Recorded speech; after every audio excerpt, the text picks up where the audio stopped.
Yes, people, what's happening? Good morning, early morning. It is dark outside. Welcome to a full day of eating. But before we eat anything, I'm actually off to do my cardio. I'm looking like I'm off to rob a gaff here, but I'm actually not. So Chloe normally trains on a Thursday morning, so she has the pleasure of me joining her this morning because we have actually added cardio back in. So we're now sitting 5 weeks post-show, well, 4 weeks post-show, entering week 5. So I actually asked my coach Kuba last week, could we add in some cardio? And he was like, no, you're not ready yet. Give it another while. But I'm itching to get some cardio back in now, as I am adamant I want to stay super fucking fit this off season. And I don't think cardio was something I did enough of last off season. So we're into the gym this morning for 20 minutes on the Stairmaster before I come back and have my first meal. So pray for me, guys. It's going to be a very difficult one. Give this video a like. 1 like equals 1 prayer.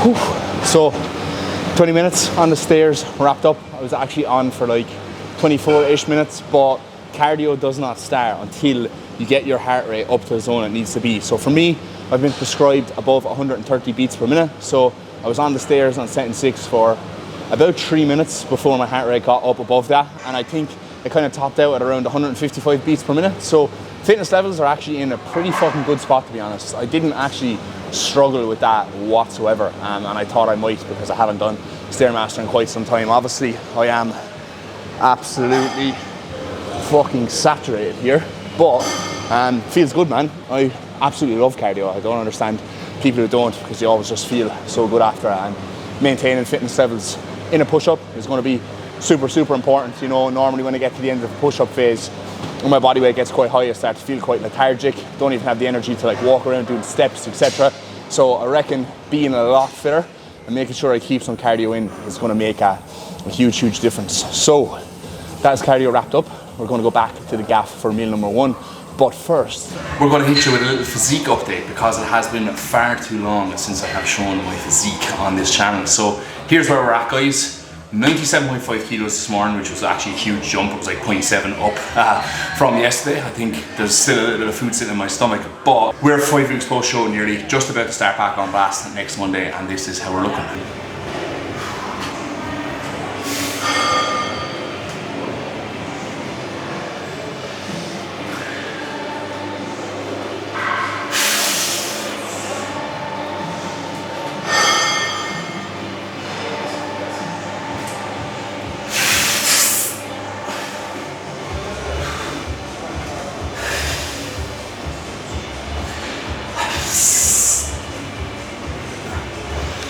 Little pit stop on the way home.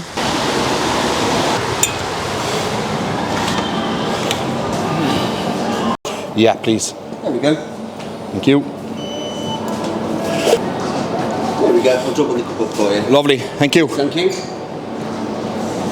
Alright guys, so we are back with meal number 1 here. We have got 60 grams of cream of rice, 40 grams of oats, 55 whey, 150 berries, and 30 grams of nut butter. And we also have this beautiful large black Americano here from Costa. So has to be Costa, guys. Costa always trumps Starbucks. Comment down below, what do you prefer, Costa or Starbucks? There is only one right answer. Your man actually filled it the whole way up to the fucking top for me though, so it was spilling all over the place on my walk home, which wasn't ideal, but I had to revert to Costa the last 2 mornings because my fucking Nespresso Virtuo machine is broken. Just decided to kill on me. So Nespresso are delivering a new machine today, which is actually good. So 2-day turnaround on that, not too bad. But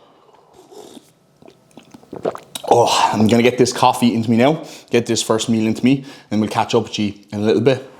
Next up on the menu for our pre-workout meal, we have got the D-Max Special. If you have not tried this yet, guys, you have to try it. Quit playing. I'm telling you, it is unbelievable. Do not knock it until you try it. I've been having this meal the whole way through my prep. I'm now almost 5 weeks post-prep and it still hits different. So we've got 125 grams of jasmine rice. We have got 100 grams of banana, 175 grams of chicken, and 20 grams of nut butter. Look at that close-up action there. Whoa, absolutely beautiful. So I'm gonna sit down, enjoy this meal whilst watching a little bit of YouTube, and then we are into train pull. Alright guys, gym time, but before we go to the gym, we're going to have our pre-workout here, which is the GOAT of pre-workouts, JP Pumpage, and we've got the sour cherry flavor here. So I don't actually like taking like stim pre-workouts before the gym. They just make me feel like shit, to be perfectly honest, and they just affect my sleep at night. So I always get a come down off them, so I just stay away from them. Occasionally I may have like a coffee and a Monster, but I'm trying to really pull my caffeine intake back to just like 1 cup of coffee in the morning now, because I've been kind of finding it a little bit tougher to get to sleep at night the last couple of nights. So obviously we want to keep sleep on point, as sleep is going to be your most anabolic tool, and food as well. Anyway, we'll neck this pump into us now, and then we're into train pull. Gonna go for that double scoop action today. Whoa, here we go, big pump session pending. So before we get into the workout, guys, I'm going to cover my intro workout drink here. So we've got 20 grams of JP Sustain, 20 grams of JP Performance Fuel, 10 grams glutamine, and 5 grams of creatine, okay?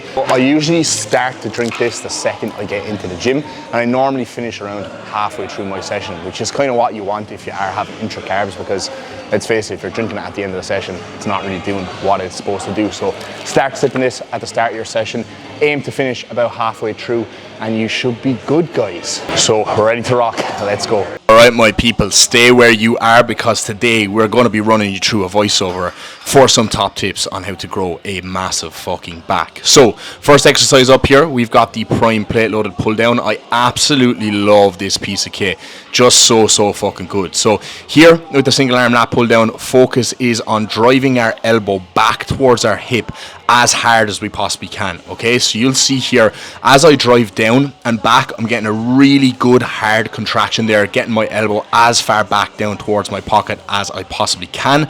Bracing here is absolutely key. I love that I have this little chest pad to help me with that. And then of course at the top, we're making sure we get a full stretch with our lat. Next exercise up here, we've got the T-bar row. So I've recently just discovered I was kind of doing these wrong all along, right? I used to kind of lean over the chest pad and kind of expand my upper back and allow it to like really stretch down and come forward. But now, as you can see here, when I come to the stretch, I'm kind of keeping that upper back engaged and just letting my arms hang down and stretch. I actually found that when I done it this way, I got a lot better of a contraction when I actually pulled back, because I'm just kind of working my upper back here rather than kind of like overextending, so to speak. Next exercise, we have got a single arm row here. I'm using the prime pin loaded machine. So with this one, right, it's a bit of a funny one. It feels trash when you do it standing, so this is why I do it kneeling. I have it overloaded in the lengthened range, so it's heaviest at the bottom, and then as I kind of pull back with my elbow, it gets a little bit lighter. This is still a really fucking difficult exercise, to be perfectly honest. Another top tip here, as you can see, the arm I am pulling with, my leg is actually up on that side, so this is going to stop your torso from swaying and you using kind of torso momentum to get that weight back rather than your elbow. Next exercise for back, and last exercise, we have got the upper back prime pin loaded row. So I'm not sure if I've like fully nailed down the seat settings and the chest pad settings on this yet, because I kind of still feel like it's a little bit off. I mean, it still feels good and I still get a good contraction on it, but I think I need to tweak it a little bit more until I get it absolutely on the money. But nonetheless, a really good exercise. So same thing again here as with the T-bar. You know, I'm kind of keeping my chest up and expanded and letting my arms come forward, but not letting my rib cage kind of depress and my kind of upper back just completely fold over and hunch down and cave. So really like this piece, and I think it's a really unique kind of connection you get with your upper back on this that I don't really get on anything else. So that's why I really like it. Next exercise, we've got some rear delt work here. Whoa, look at those triceps. This exercise, again, we're trying to make sure we completely isolate the rear delts. So you'll notice here that my range of motion is actually quite short, okay? Where I see a lot of people fall down on a rear delt fly is that they kind of just swing their elbows right back and just retract their scapula and end up just working their traps instead of their rear delts. So I am coming forward here, and my goal is to try and keep my arms as straight as possible and get my hands like as far forward as I possibly can. Then from there, I'm thinking of dragging the weight out and back, and I'm kind of stopping with my elbows just in front or in line with my shoulders, just so that my traps do not come into play, and I don't retract my scapula at all. So now we move on to arms. So my all-time favorite bicep exercise here. Absolutely fucking love this. We've got a high cable curl. So you can see I'm using a wide cable stack here, using my left hand to brace off the other side of the cable stack, and then I am curling from the right hand side. So here what I'm thinking about is, again, getting a nice stretch here in my bicep, a little pause in the stretch, and I'm thinking about dragging that weight and dragging the hand as far in towards my head as I possibly can. Honestly, the contraction on these just feels absolutely fucking immense. I would definitely recommend trying this exercise if you haven't ever already, because it's a fucking good one, believe me. Now, last exercise up. I believe I got about 20 reps here, so hopefully I can come up with something inventive to say for this voiceover. So we have got just a single arm curl again, but instead of doing it from a high angle, I'm doing it from a lower angle, and this is just to kind of hit the lengthened range of my bicep a little bit more. Now, when I'm doing this exercise, right, I'm kind of thinking of doing like a drag curl, okay? So I'm keeping my elbow back behind my torso here, letting my arm fully lengthen at the bottom, nice little pause in the stretch, and then when I curl up, I'm not allowing my elbow to come forward whatsoever. So I'm almost thinking of dragging my hand up along towards my shoulder. I remember when I first started in the gym, one of the big guys in the gym at the time, he was like doing these drag curls with an easy bar, and I'll never forget, he showed me how to do them, or he told me that they were like the best bicep exercise to do, and I just done them for fucking months, man, before I swapped them out. So yeah, that just brings me back down memory lane. So that's pretty much it, guys. Voiceover wrapped up. Hope you enjoyed. Hope there's some useful information in there. Whew. All right, guys, that is pull wrapped up. Absolutely whopper session. Absolutely immense pump. Thanks to the JP Pumpage DMAC 10 for discount, guys. Oh, my shoulders are actually sore even from holding up the camera. So a little bit of a 10-minute walk home now, and then we will get our pre-workout meal into us. And we are back for the post-workout meal. So guys, same but different. Here we've got 175 chicken, 100 banana, 125 grams of rice, sweet cinnamon, of course, it's a secret ingredient. And instead of 20 grams of nut butter here, we have got 20 grams of honey. 4 of those fast-acting carbs. Get the fucking protein and carbs right into me so I can start growing straight fucking away after that workout. So post-workout meal, guys, pretty much the same as the last one, but stick around for the end of this video, because when I'm eating my next few meals, which are pretty much going to be meat and rice meals as well, I'm going to teach you the secrets on how to make your food actually taste good. Because so many people, right, if they have a meal plan and they just see like minced rice veg or chicken rice veg, like, ah, fucking hell, this is boring, you know, I'm eating these boring foods. The foods are only as boring as you actually make them, okay? If you put a little bit of time and effort into how you cook your meat and what vegetables you use and stuff like that, you can honestly eat chicken rice and minced rice every single fucking day and not get sick of it. I was going to say get sick of it there, and not get sick of it, because believe me, I eat like 4 rice meals a day and I do not get sick of any of them. Oh, what's happening? Didn't see you there. Right, meal number 4, guys. We have got 60 grams of cream of rice, 20 grams of oats, 55 whey, 150 berries, and 30 nut butter. So exact same as meal number 1, minus like 20 grams of oats. With this meal, because it is a little bit smaller than the first meal, right, I don't actually like to mix all the way into it, because it becomes a little bit too like watery for my liking, for like perfect cream of rice consistency. I know what you're thinking, another bodybuilding fitness YouTube channel going through the perfect cream of rice. I know you've all seen it before, right? But all the other channels who go through their perfect way of making cream of rice, they're all fucking wrong, right? All of them I see are fucking terrible. I make the cream of rice. With this meal, I've put in 25 grams of whey in and mixed it around, and then I've got 30 grams of whey paste here, which I'm going to drizzle on top before I put the nut butter in. So for the whey that I mixed in, I've gone with this. This is a new one. I've got the JP Dark Chocolate Salted Caramel Whey, which actually is very, very good. So one of the better new flavors, DMAC 10 for discount. Plugging heavy in this video, so I am. You're probably sick of me, but man has got to get that commission, because all these supplements are not fucking cheap, I'll tell you that much. I've got the whey paste. I've gone for the cereal milk here, just to have a little bit of contrast, you know. We've gone for the rich, dark, bitter undertones of the dark chocolate salted caramel, complemented with the velvety sweet cereal milk on top. Bro's been watching too many Gordon Ramsay videos. So we're gonna get that in. Whoa, beautiful. And then we're gonna go with the nut butter on top. So now that we have exited prep, we have a little bit more flexibility with the sort of nut butter that we're having. So the pippa nut coconut almond is still the goat of nut butters, okay? And that's what I was having consistently the whole way through my prep. But Chloe actually got these off bulk recently, so I'm gonna show them to you.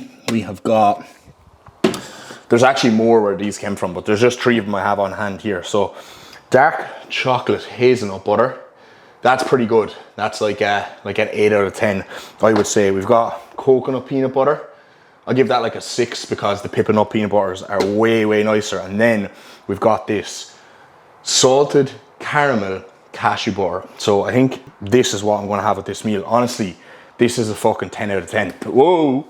Genuinely what it tastes like is the filling inside the custard cream. It doesn't taste remotely like cashews, and it doesn't taste anything like salted caramel at all, but it is absolutely fucking heavenly. This stuff is literally like heroin. I'm not even joking, so get on it. No discount there, guys, unfortunately. There we have it, guys, the finished product. I mean, it looks like someone shat and got sick in my bowl, but honestly, it tastes a lot nicer than it looks. You're gonna have to trust me on this one. I'm loving Yeah, I'm loving it. Are we rolling? Yep. Right, we're rolling. Okay, guys, we're back in the kitchen, and I'm going to show you how to make a boring meal taste absolutely fucking immense. Okay, so for this meal, I have mince, rice, green beans, and some pineapple. Okay, but now that we're kind of post prep, I've been adding some veg to my meals. Now, when it comes to veg sauce seasonings, okay, don't overdo it, right? Just stick to like low calorie things and make sure that what you're using is very consistent, okay? So anytime I add vegetables to my meals, I'm always using like the same amount, okay? So I've got 4 mushrooms chopped up here. If I'm having this meal tomorrow, I'd have 4 mushrooms as well. I won't have 14 mushrooms, okay? Common sense. With sauces as well, stick to like really low calorie sauces. You don't want to be absolutely killing your food. Like you don't need like a big whole jar of sauce to lump on your food. You just need a tiny little bit to get the taste out of it, right? So what I'm going to do here is I'm just going to pan fry these mushrooms until they get a little bit of softer. I'm going to add my mince into it. I'm going to heat up my rice and green beans, which I have already bulk cooked in advance, and then I'm going to throw all of it together, and I'm going to add the final touches, which I will show you once the cooking process has actually finished. So here as well, I also have my pineapple. I normally just eat my 100 grams of pineapple like before I actually cook the meal, just to get those digestive enzymes flowing, and then I'll just sit down and eat the meal afterwards. So yeah, guys, I'm going to get cooking, and we'll catch you in a little bit for the final product. All right, guys, we're back. So mince has been cooked with the mushrooms. As you can see here, it is lovely and soft. Mushrooms are the perfect consistency here. So I've turned this down to a low key, and what I'm actually going to add to this is some of this chili con carne sauce that Chloe picked up in Aldi. So normally we've had before like an old El Paso chili con carne, but we're going to try this one today and give it a rate. So my standard go-to low-cal sauce is actually just no added sugar, Heinz ketchup, right? You absolutely can't go wrong with that. But sometimes to make the food taste a little bit nicer when you're in your off season, not on prep, it is okay to use other things. There's loads of fucking low calorie sauces out there. So normally I wouldn't actually weigh this, I just kind of eyeball it, but for the purpose of this video, we will actually weigh it, just so I can tell you how many calories it actually is, right? So I literally just drizzle a little bit of that on top, right? So we got 53 grams, and then per 100 gram, 49 calories, okay? So that's pretty much 25 calories for that sauce. That is all you need. You don't need to use the whole fucking jar. You just need 25 calories of the sauce. So we'll whack that back in there. Just mix this around a little bit. Sometimes as well, I add like a little touch of water just to actually make it a little bit more of like a sauce. I just add like a tiny little bit of water to it. There we go. That should do the job. I'll just mix that around a little bit. And like, if you zoom in on this, Chloe, like you can see there, that has just completely changed that. Like that is loads of sauce. 50 grams of that, 25 calories. That is literally all you need, okay? Beautiful stuff. It's all you need. Beautiful. Chili con carne. You'll get the taste off it, whether it's absolutely drowned in sauce, whether it's just a little bit. So next up now, we've got our chicken and rice. That is fresh out of the microwave. Top tip as well for the green beans, chop them up with a scissors. so that they are nice and small, okay? Then 2 grams of pink salt, absolutely essential. Now, there we go. So we will whack our chili con carne in. Look at that. Does that look boring to you? Does that look boring to you, Chloe? Yeah. Ah, come on.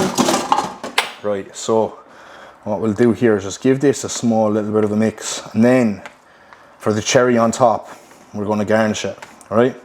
So what I've been loving lately, even though I've only had it like twice with 2 meals, but I've had it before in the past and I know I love it. It's just a little bit of spring onion, right? So I'm literally just going to grab the ends of that here and just chop that off. Again, that is all we need here for the spring onion, right? A small few spring onions. Add a little bit of crunch, a little bit of onion flavour in here. And something I prepared earlier. So what I'll do is I will bulk prepare this and leave it in the fridge. So I made this when we did our off-plan, on-plan at Mexican night, and Chloe absolutely loved it. This is something that I got obsessed with when I was living in America like 6 years ago, and I hadn't had it in years, and I decided to make it fresh for our Mexican night, and I've been making it ever since. So we've got pico de gallo here, guys. So basically what this is just chopped tomatoes, red onion, and some coriander, and then just lime juice spilled over on top. So what I'll do here is I'll just put 50 grams of this in. So we'll just scoop that out. And this honestly adds so much fucking flavor. I'm not even joking. It is unbelievable. So definitely make yourself some pico de gallo. Very easy to make. Well, like obviously that quantity of it took me fucking ages. We need to get like a mandolin off of Amazon or something, but very easy to just like batch prepare that. Leave it in the fridge, just like take out 50 grams as you kind of go. I put like 8 tomatoes in that, so it should do like probably like 10 servings, maybe even more. And then there we have it, guys. Loads going on there. Mushrooms, tomato, red onion, spring onion, green beans, mince, and very, very low cal. It tastes absolutely immense. So there you go. I should have been a fucking chef. Oh, actually as well, the macros for this meal will be up on the screen here. Obviously, you know, the little additions here being like the veg that isn't on my plan and the sauce, but extremely low calories, guys. And again, it's just something that's going to be consistent over time. You know, I'll probably have this for my meal on my training day all the fucking time. And with the low calorie like ketchup, I think I was having 35 grams of that on prep, which I did weigh because I was being a little bit more anal on prep. I think that was like maybe 12 or 13 calories. This is 25, so not a huge amount of the difference. And we're in our growing phase now. So there you go, guys. Hopefully you got some inspiration for that. I'll catch up with you for the chicken and rice meal, and we'll see what I can do with that one. All right, my people, so meal number 6 and the final meal of the day. We've got 175 grams of chicken. We have got 75 grams of rice, 75 grams of green beans. And then of course, I sprinkled some of my pico de gallo mix in there as well. So the chicken has been air fried on max crisp for 12 minutes. As you can see there, it is absolutely beautiful. So if you have a Ninja air fryer, and you use any other setting other than max crisp, then you need to get on the max crisp. And if you don't have a Ninja air fryer, then you're a peasant, mate. What can I say? So this seasoning is the shit, guys, right? Southern fried chicken seasoning from Aldi. Honestly, tastes like I'm eating KFC every single time I have my chicken with that seasoning. With this meal, I'm also going to put some of this Old El Paso fajita cooking sauce on. So again, guys, I'm not going to weigh this here. I'm just going to sprinkle it on the top, just like you would with some salsa. It basically is salsa, to be perfectly honest. This one is actually less calories than the last one was. This is per 100 grams, 45 calories. So what's that per 50 grams? Like 22 and a half calories. Come on. Ideal, right? So with your meals, guys, if it's plain chicken and rice, if it's plain mince and rice, there's tons of ways you can spice it up, right? The seasonings that I've used here and the sauces that I've used here, I might go through like a phase of using those. So like I might use these for a couple of weeks and then I feel like, I'm getting kind of sick of the chili con carne. And I'll just change back to like ketchup and mustard with my mince. Or with this chicken, I'm like, do you know what? I'm getting sick of the southern fried seasoning chicken. I'm going to change to a little bit of curry powder or a little bit of tikka masala, or I'll go back to, you know, some other form of seasoning. So there's tons of different seasonings and there's tons of different sauces you can use to literally make your meat and rice meals all taste completely different, right? So if you're someone who gets sick of eating the same thing every single day, just get inventive with your cooking, you know? Like I have a press there and it is chock-a-block full of tons of different seasonings. It's actually fucking overflowing at the moment. And we've tons of different sauces that we use, loads of different low-calorie sauces, and I just rotate between them. You know what I mean? Well, oftentimes I don't rotate. I just use the same ones literally for weeks until I get sick of them, and then I just move on to another one. And that way, I just never get sick of the meals I'm eating. But even on prep, I was eating fairly plain chicken and rice every single day with just ketchup, and I never got sick of that either. So, you know what I mean, guys? Good food, real food. You shouldn't get sick of it. It's good, it's nutritious, it makes your digestion stay on point, and that's what it's all about, guys, isn't it? So I will leave the total macros for the day up on the screen here, and that will conclude a training day, full day of eating on my post-show reverse diet, guys, even though we are, you know, a good portion through that now. And I imagine once I start back on blast next week, I don't think calories will be upped initially, but we should see them be pushed on within the first couple of weeks. I imagine, as the kind of body weight starts to come up, and obviously with the drugs in, you know, metabolism will kind of increase and all that bro stuff. So thank you guys for watching. I will catch you in the next one.